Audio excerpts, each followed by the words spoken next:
17절로 27절까지의 말씀입니다.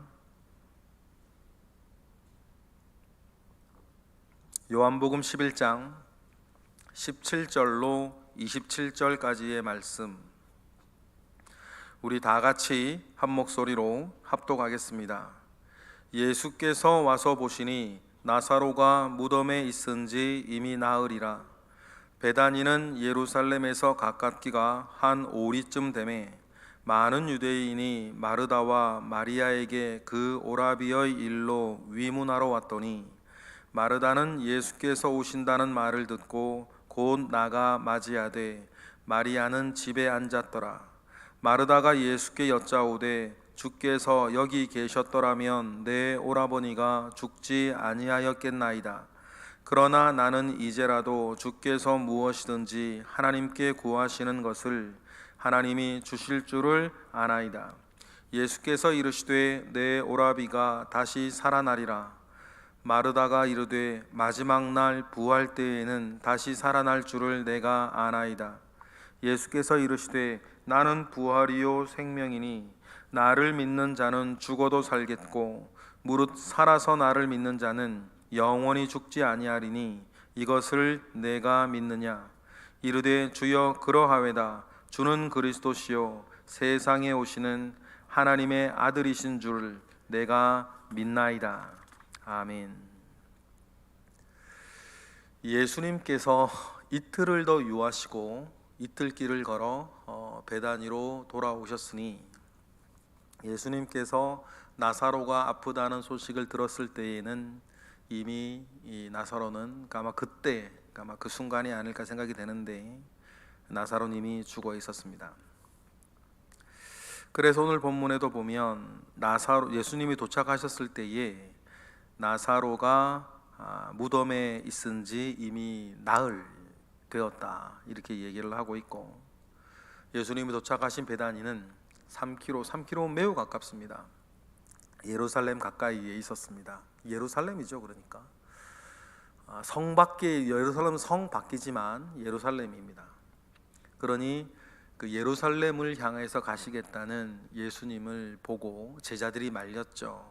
예수님을 향해서 적개심을 가지고 있는 예루살렘 사람들이 여전히 서슬퍼러기 있는데, 예루살렘으로 가시겠다는 예수님의 그 말씀을 제자들은 또 말리기도 했습니다.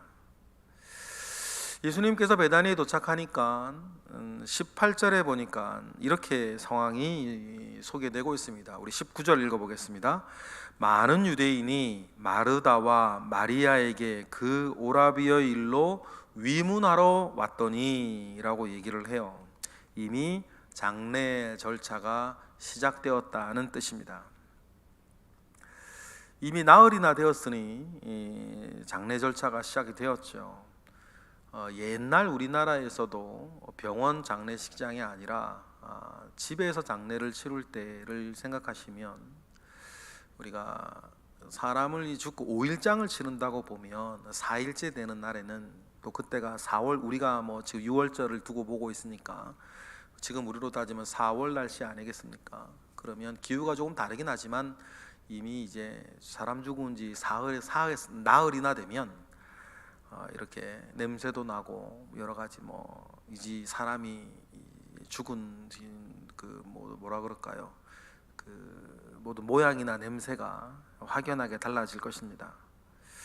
그러니 그런 장례 절차가 시작이 되었고, 나사로니 무덤에 들어가 있고, 사람들은 조문을 하러 오는 때였죠. 이미 이제 사람들은 더 이상 나사로의 회생에 대해서는 아무런 기대도 가지지 않습니다. 그들의 풍속 가운데에 사람이 죽으면 그 영혼이 사흘 동안, 3일 동안은 그 시체 주위를 맴돌고 있다라고 하는 생각은 있었으나, 사실은 그 사흘 안에도 그 사람이 살아날 것이라고 하는 생각들은 여러 상태를 보면 하지 않겠죠. 그렇게 많이 지체가 됐어요. 그랬을 때 20절에 예수님이 오신다는 말씀을 마르다가 듣고 곧 나가서 맞이해요. 그런데 마리아는 집에 앉아 있어요. 마리아는 이야기를 못 들었는지 아니면 듣고도 앉아 있었는지 우리 확실치는 않는데, 굳이 마리아는 집에 앉아 있었다라고 하는 이야기를 기록한 것으로 미루어 보면 마리아는 듣고도 앉아 있었을 가능성이 훨씬 높아요. 그러면 마리아는 왜 집에 앉아 있었을까? 화가 났기 때문이겠죠. 어쩌면 예수님께 실망했을 거예요. 두 가지 때문에 실망하지 않았겠습니까? 첫 번째 실망은 예수님께서 그곳에 계시지 않고 다른 데 계셨다라고 하는 나중에 나오는 이야기들을 보면 그런 것이고, 또 이렇게 우리가 묵상해 볼 수도 있어요.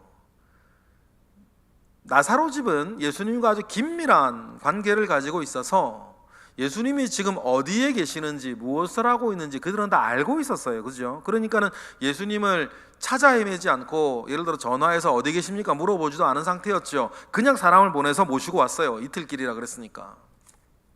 이틀길이나 떨어져 있음에도 불구하고 예수님이 지금 어디에 계신지 다 알고 있었습니다. 그러면 사람을 보냈으면 언제 오실지도 그들은 알았을 거예요. 언제쯤 오시겠다. 아마 그들도 알았겠죠. 사람을 보내어서 도착했을 쯤 돌아가셨으니까 알고 있었을 텐데, 예수님이 늦게 오시는 거죠. 늦게 오세요. 아마 그것 때문에 더 실망했을 수도 있어요.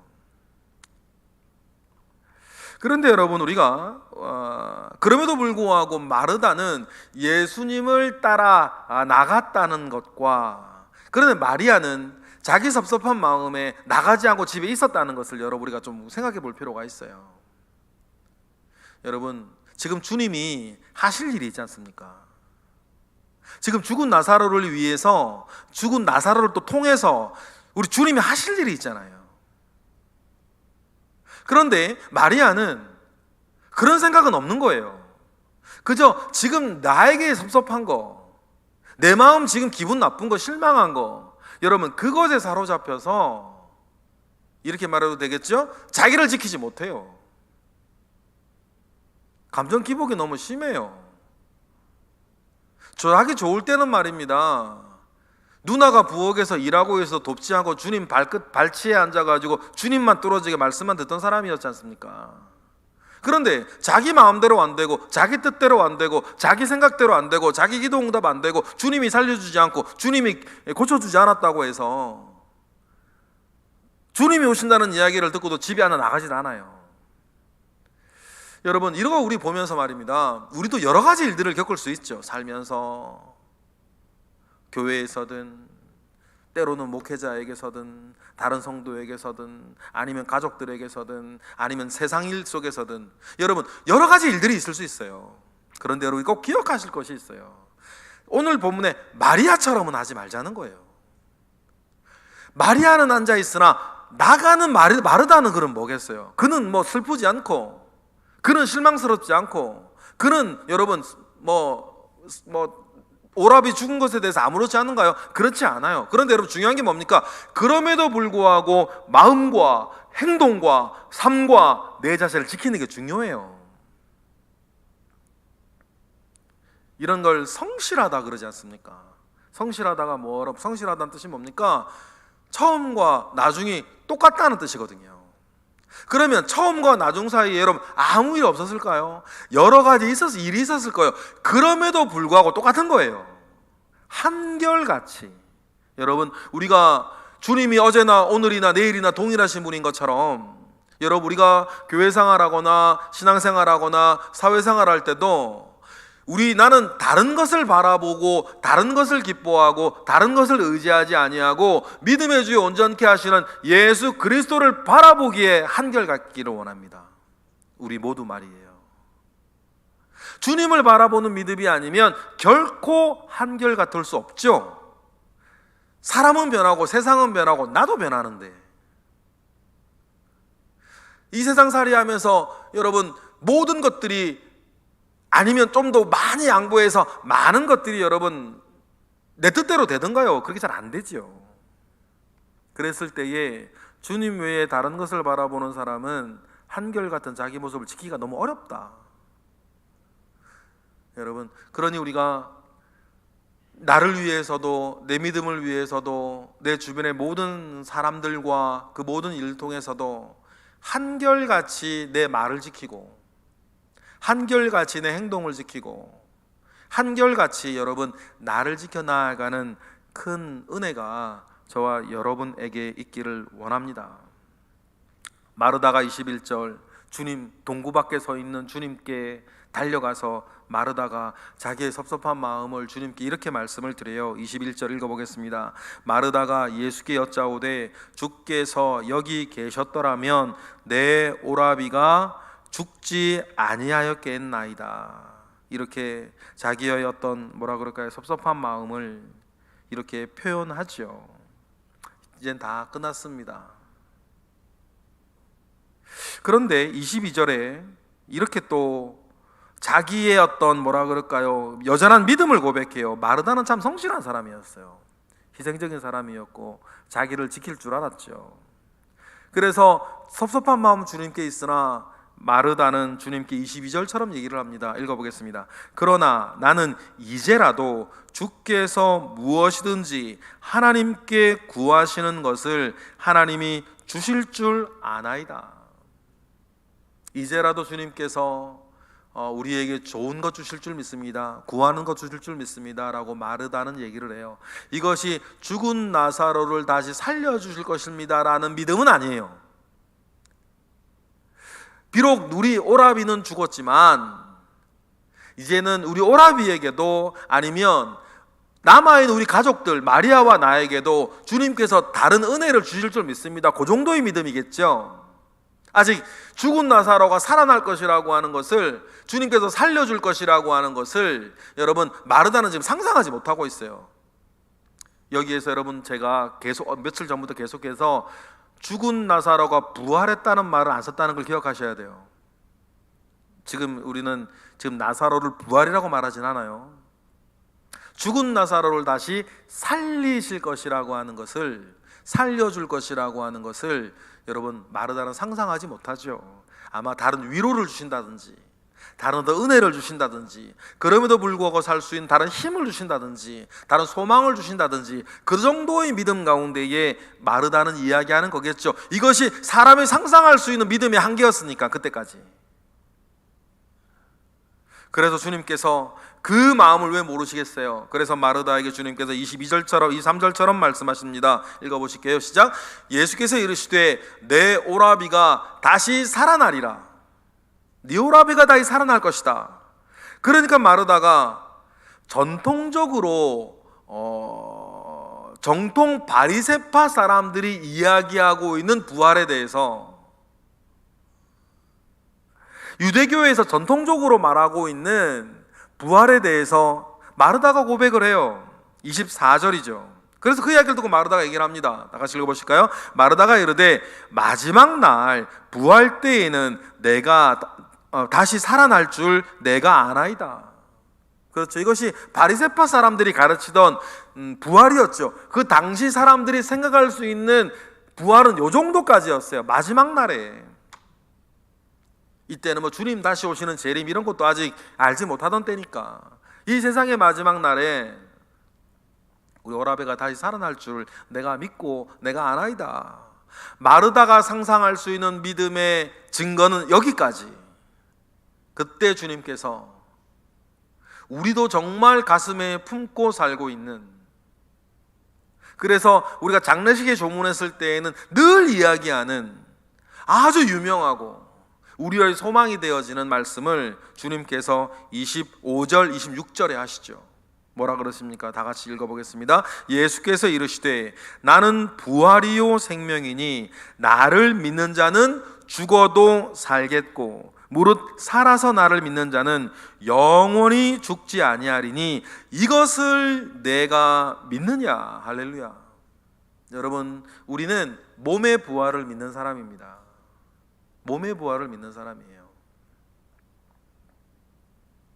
그것이 마지막 때이든 주님 다시 오실 때이든 여러분, 우리는 몸의 부활을 믿는 자들이에요. 그것이 우리의 믿음이죠. 여기에서 우리가 기억할 것은 방에 앉아있던 마리아와 그럼에도 불구하고 주님을 맞이하러 나간 마르다는 여러분 다른 은혜를 받는다는 걸 기억하셔야 돼요. 그렇죠? 주님에게 다른 믿음을 고백하게 된다는 기억을 여러분 기억하셔야 돼요. 그래서 여러분 주님께 은혜 받을 사람은 늘 은혜를 받아요. 그 행동하는 것을 보거나 말하는 것을 보면 주님께 은혜 받을 사람은 은혜 받을 생각을 이미 가지고 있고 은혜 받을 마음을 이미 가지고 있고 은혜 받을 행동을 이미 하시더라는 거죠. 성경을 봐도 그렇고 저 목회를 할 때도 그래요. 은혜 받을 사람은요 은혜 받을 만한 자기 모양이 있어요. 참 신기한 것 같아요. 마르다는 주님께 그런 사람이었고 그래서 주님께 이렇게 나아가니까 주님께서 그에게 믿음을 복돋아 주시는 말씀을 주시죠. 네가 이것을 믿느냐. 그러니 여러분 마르다가 그 주님의 말씀을 듣고 하는 고백을 한번 들어보실래요? 당시 사람들은 심지어는 마르다 역시 상상할 수도 없었던 고백을 합니다. 27절 다 같이 시작. 이르되 주여 그러하외다. 주는 그리스도시요 세상에 오시는 하나님의 아들이신 줄을 내가 믿나이다. 할렐루야. 이 말이 뭡니까? 주님은 마음 먹으시면 하실 수 있는 분인 것을 내가 믿습니다. 여러분 이 믿음까지 마르다가 끌어올려지고 여러분 우린 뒷이야기를 알지 않습니까? 믿음대로 될지어다. 믿음대로 된 것 아니겠어요? 여러분 믿음은 반드시 믿음의 결과를 냅니다. 모든 결과에는 원인이 있는 것 아니겠습니까? 모든 결과는 원인이 있어요. 그러면 여러분 저와 여러분이 이 세상 사는 동안 내가 내는 영육간의 결과 가운데에는 믿음이라고 하는 원인이 있기를 원합니다. 여러분 오늘도 우리는 우리 주 예수 그리스도를 위해 바라보는 그 믿음 위에 우리는 굳건히 서 있습니다. 주님의 은혜가 우리 가운데 있음을 믿어요. 그 오늘 말씀을 이렇게 우리가 보면서 여러분 그럼에도 불구하고 동구박까지 주님을 맞이하러 나아가는 마르다의 그 믿음과 마르다의 성실함이 여러분 저와 여러분에게 있기를 원합니다. 젊을 때나 나이 들었을 때나 좋은 일 있을 때나 힘든 일 있을 때나 심지어 아무 일도 없을 때에도 여러분 주님 앞에 나를 지키고 살아가는 그 은혜가 저와 여러분들에게 늘 있기를 원합니다. 그러면 그 믿음 가운데에 서 있는 흔들리지 않는 반석 같은 믿음 가운데에 서 있는 사람에게는 주님께서 주실 다른 은혜가 있다는 것을 여러분 꼭 기억하시고 오늘 마르다가 다른 사람들과는 전혀 다른 남다른 은혜를 받고 남다른 믿음을 고백하게 되는 것을 우리가 오늘 읽으면서 그 은혜 나도 받기를 원합니다. 그 은혜 내가 평생에 받기를 원합니다 라고 하는 각오 가운데에 분명히 서시는 저와 여러분 되시길 주님의 이름으로 축복합니다. 기도하겠습니다. 할렐루야. 하나님 감사와 영광을 올려드립니다. 주님으로부터 또한 큰 은혜를 덧입는 마르다를 보면서 하나님 우리도 마르다와 같이 주님 앞에 한결같은 믿음, 한결같은 삶 드리기를 원합니다. 그럴 때마다 주님 우리에게 말씀으로 가르치시고 기도할 때마다 힘을 주셔서 그러한 우리의 각오 가운데에 굳건히 설 수 있도록 은혜를 주시옵소서. 이 시간 드려지는 1000번째 예물들 가운데 함께 하시고 이 시간 드려지는 우리의 기도 가운데 주님 응답하옵소서. 예수 그리스도의 이름으로 기도드렸나이다. 아멘.